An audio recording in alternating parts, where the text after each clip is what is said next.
Hi viewers, ఎలా ఉన్నారు? బాగున్నారా? అందరు బాగుండాలని కోరుకుంటూ కేఆర్ఎల్ స్టోరీస్ నచ్చితే లైక్ చేయండి, కామెంట్ చేయండి, సబ్స్క్రైబ్ చేయండి. అందరూ ఇలానే ఆదరిస్తూ ఉండాలని కోరుకుంటూ ప్లీజ్ సబ్స్క్రైబ్ చేయండి. కామెంట్లో మీ అభిప్రాయం చెప్పండి. ఎలా వేరవుతుంది? Male ego చూపిస్తున్నారా? ఆడ మగ ఇద్దరు సమానమే, నన్ను ఆపే హక్కు మీకు లేదు అని పంతంగా అంది సాత్విక. అసలు అలా నేను గనక మేలుకో చూపించి ఉంటే అడుగు కూడా బయట పెట్టేదానివి కాదు. నీకు ఈ మధ్య నేనంటే భయం పోయింది. ఇంకొకసారి వద్దు అని చెప్పిన పని చేస్తే నేను ఇచ్చే పనిష్మెంట్ చాలా కఠినంగా ఉంటుంది. అలా కాదు, కూడదని నీకు నచ్చినట్లు చేస్తానంటే సరే, నేను ఇచ్చే పనిష్మెంట్ చాలా సీరియస్గా ఉంటుంది, అర్థమైందా అని చాలా సీరియస్గా చెప్పాడు ఆ అమర్. అతను వాయిస్లో బేస్కి భయపడి ఇంకెప్పుడు చేయను అన్నట్టుగా తల అడ్డంగా తిప్పి సైలెంట్గా పడుకుండిపోయింది సాత్విక. కాసేపటి తర్వాత ఫ్రెష్ అయ్యి బయటకు వచ్చిన అమర్ ఆమె పక్కనే పడుకొని గట్టిగా హగ్గు చేసుకున్నాడు. నాకిష్టం లేదు, నన్ను వదులు ఫస్ట్ అని కోపంగా అంటున్న సాత్విక బుగ్గ మీద గట్టిగా ముద్దు పెట్టి, తీయను, ఇది నా వైఫ్, నా ఇష్టం, నీ మీద పూర్తి అధికారం నాకు మాత్రమే ఉంది అంటూ ఆమెను మళ్ళీ ముద్దు పెట్టి గట్టిగా హత్తుకున్నాడు. అప్పుడే కోపం, అంతలోనే ప్రేమను చూపించే అతని బిహేవియర్ను ఎలా అర్థం చేసుకోవాలో తెలియక సైలెంట్ అయిపోయింది సాత్విక. తర్వాత రోజు మార్నింగ్ కంపెనీకి వెళ్ళిన సాత్విక అప్పటిలాగే సిస్టమ్ ఓపెన్ చేసి గేమ్ ఆడుకుంటుంది. ఎంతలో మాస్టర్ నుంచి హాయ్, హౌ ఆర్ యూ అని అడిగాడు. మూడ్ నార్మల్ అయిందా అని మెసేజ్ రావడంతో నా బ్యాడ్, బట్ కోపం మాత్రం తగ్గలేదు, చాలా చిరాగ్గా ఉంది అని రిప్లై ఇచ్చింది సాత్విక. ఏమైంది, ఎవరి మీద కోపం అని అడిగిన మాస్టర్తో ఇప్పుడు అతని గురించి మాట్లాడడం నాకు ఇష్టం లేదు. ఇంతకీ నీ సంగతేంటి, గర్ల్ ఫ్రెండ్ ఉందా అని టాపిక్ మార్చింది సాత్విక. గర్ల్ ఫ్రెండా? లేదు, వైఫ్ ఉంది అని వచ్చిన మెసేజ్కి షాక్ అవుతూ, వైఫ్ ఉండగా ఫీమేల్ ఫ్రెండ్తో మాట్లాడుతున్నావా, భయం లేదు అని ఆశ్చర్యంగా అడిగింది సాత్విక.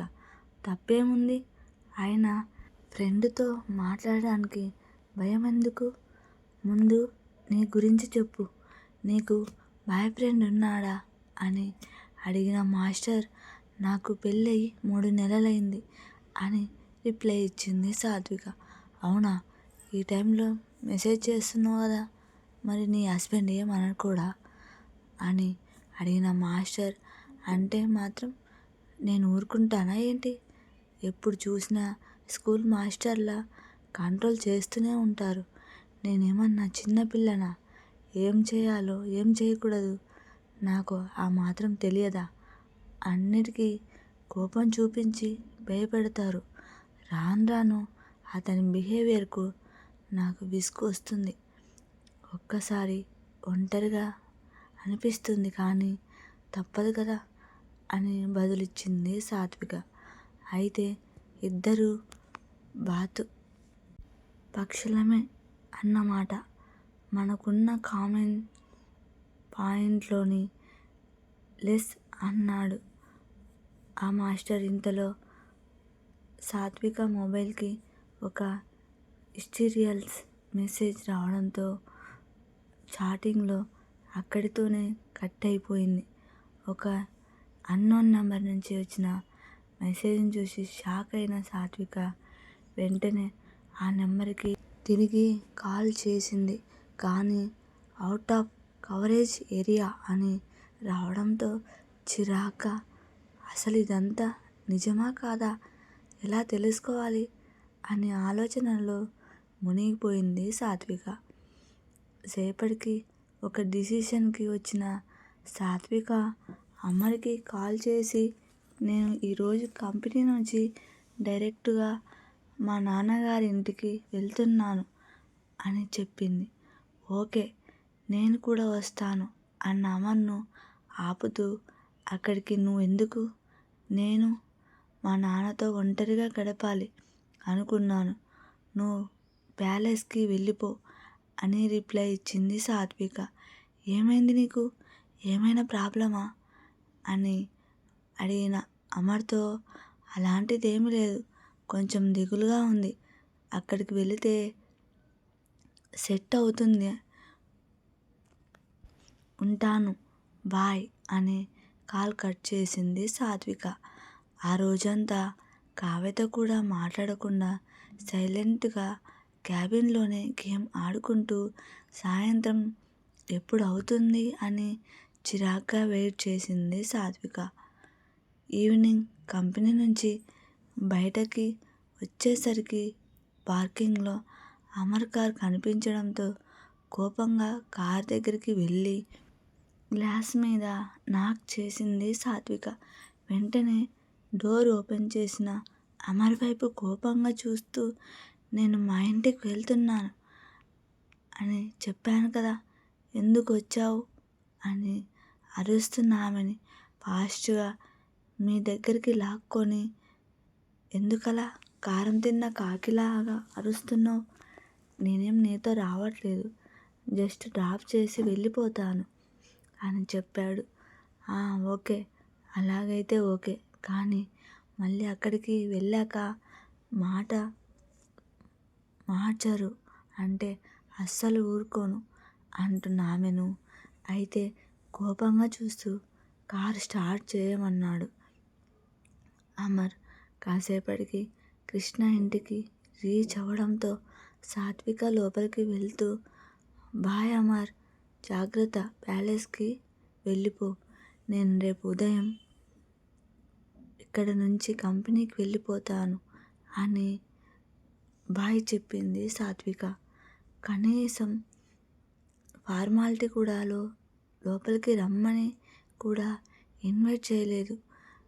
బయట నుండి బాయ్ చెప్పేస్తున్న సాత్విక తనకు మొదటిసారి తనని అవాయిడ్ చేస్తున్నట్టు ఫీల్ అయ్యాడు. ఆ అమ్మాయి ఇప్పటి వరకు అందరూ తనతో పరిచయం పెంచుకోవాలని ఆరాటపడి వాళ్ళనే చూశాను, కానీ అవాయిడ్ చేసే వాళ్ళని లేకపోవడంతో ఎందుకో ఆ ఫీలింగ్ అమర్ మనసుకి బాధ పెట్టింది. ఈ ఈడియట్ వల్ల నాకు ఇంకెన్ని ఫీలింగ్స్ కొత్తగా పరిచయం అవుతాయో అనుకుంటూ అలా పట్టుకున్నాడు అమర్. అది చూస్తున్న సాత్విక, ఏమైంది అమర్, తల నొప్పి వస్తుందా అని జాలిగా అడిగింది. అవును, వచ్చి తలకు ముందు రాస్తావా, లోపలికి పో అని కోపంగా చెప్పి అక్కడి నుంచి వెళ్ళిపోయాడు ఆ అమర్. నాకేమైనా తిక్కుందా ఏంటి, కొంపదీసి ఏంటి కారణం లేకుండానే కోప్పడతాడు అని తిట్టుకుంటూనే లోపలికి వెళ్ళింది సాత్విక.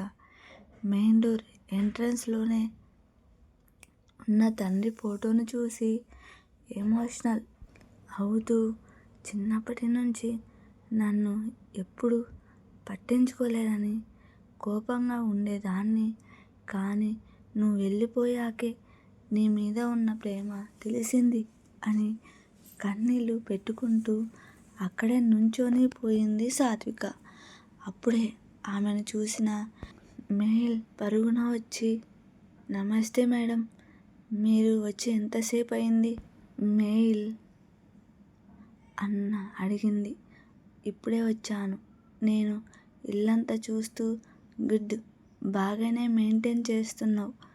నేను అప్పుడప్పుడు వచ్చి చెక్ చేస్తూ ఉంటాను. ఏమాత్రం తేడా వచ్చినా ఊరుకోను. అలాగే రాత్రి ఇక్కడే ఉంటాను. డిన్నర్ ప్రిపేర్ చేయి అని చెప్పి తన గదిలోకి వెళ్ళిపోయింది సాత్విక. కాసేపటికి తర్వాత స్నానం చేసి రెడీ అయ్యి తండ్రి గదికి వెళ్ళిన సాత్వికకి ఒక్కసారిగా కృష్ణ ఆఖరి క్షణాలు గుర్తొచ్చి మనసు భారంగా మారిపోయింది. ఆ గదిలో ఒక్కొక్క అంగుళం పరీక్షగా చూస్తూ టేబుల్ పరుగులో తల్లిదండ్రులతో కలిసి ఉన్న ఫ్యామిలీ ఫోటో బయటకు తీసి ప్రేమగా చూస్తూ, మీ ఇద్దరు నన్ను వదిలేసి స్వర్గానికి వెళ్ళిపోయారు. మీరిద్దరూ ఎంత సెల్ఫిష్ కదా. అమర్ కనుక లేకపోయి ఉంటే మీ కూతురు ఈరోజు ఇంత స్ట్రాంగ్గా ఉండేదే కాదనుకుంటాను అని ఫోటోతో కాసేపు కబుర్లు చెప్పి విండో దగ్గర నుంచొని ఉన్న సాత్వికకి రోడ్డు మీద చెట్టు బోసిగా కనిపించింది. నేను ఇక్కడికి వచ్చినప్పుడు అమర్ గారు రాత్రి అంతా ఆ చెట్టు దగ్గర నిలబడి నాతో మాట్లాడేవాళ్ళు కదా. నేను అనవసరంగా వెళ్ళిపోమని చెప్పాను. ఏం చేస్తున్నాడో ఏంటో అని దిగులుగా అనుకుంది సాత్విక. ఇంతలో మార్నింగ్ వచ్చిన మెసేజ్ గుర్తుకు రావడంతో అందులో ఉన్న మేటర్ నిజమా అబద్ధమో ఈ రాత్రికి తెలుసుకోవాలి అనుకుంటూ ఫాస్ట్గా డిన్నర్ కంప్లీట్ చేసి క్యాబ్లో ముందు రోజు వెళ్ళిన పబ్కు స్టార్ట్ అయ్యింది సాత్విక.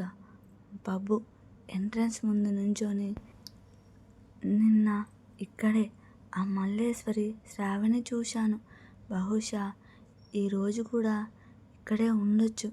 మా నాన్న చనిపోవడానికి కారణం వచ్చిన మెసేజ్లో ఉండే ఇద్దరిని పట్టుకొని గట్టిగా దుమ్ము దులిపితే తప్ప నిజాలు బయటపడవు. ఒకవేళ అదే గనుక నిజమైతే మాత్రం అందుకు కారణమైన వాళ్ళను ఒక్కరిని కూడా వదిలిపెట్టను అని కోపంగా బిడకలు బిగించి అనుకుంది సాత్విక. ఇక్కడ ఎంతసేపు నుంచున్నా ఎలాంటి ఉపయోగం ఉండదు. ఖచ్చితంగా లోపలికి వెళ్ళాలి. ఏంటో ఈ పబ్ను చూస్తే చీకటి ప్రపంచం గుర్తుకు వస్తుంది. అందరూ తాగుతూ తిరుగుతూ మత్తులో ముని తేలుతూ ఉన్నారు. నెక్స్ట్ ఎపిసోడ్లో ఏం జరగబోతుందో మళ్ళీ కలుద్దాం. ప్లీజ్ సబ్స్క్రైబ్ చేయండి. కామెంట్లో మీ అభిప్రాయం చెప్పండి.